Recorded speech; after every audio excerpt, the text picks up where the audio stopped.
दोस्तों, शिव पुराण के अनुसार भस्म अर्थात मृत्यु ही सृष्टि का सत्य है। एक दिन संपूर्ण पृथ्वी इसी भस्म के रूप में परिवर्तित होनी है। इसी भस्म को भगवान शिव सदैव धारण किए रहते हैं। इसका अर्थ यही है कि एक दिन संपूर्ण सृष्टि भोलेनाथ में विलीन हो जाएगी।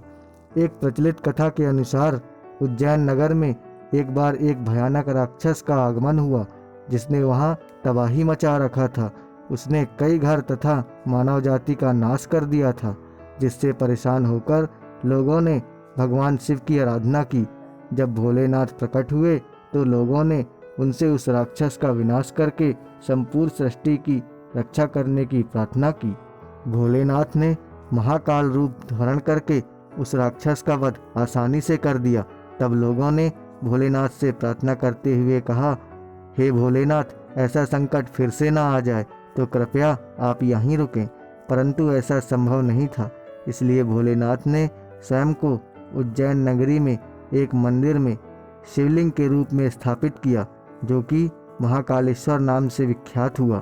वहाँ के लोगों ने उस राक्षस का अंतिम संस्कार करके उसकी चिता की भस्म से ही शिवलिंग की पूजा आरती की, और तब से चिता की भस्म से ही महाकाल की पूजा आरती होने लगी।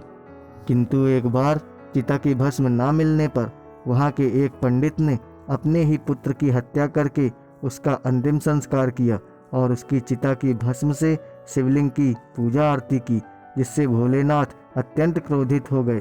तभी से लेकर आज तक महाकाल की आरती गाय के गोबर से बने कंडे, शमी, पीपल, पलास, बड़ और बेर के वृक्ष की लकड़ियों को एक साथ जलाकर उससे बनाई गई भस्म में मंत्रोच्चारण करके ही की जाती है।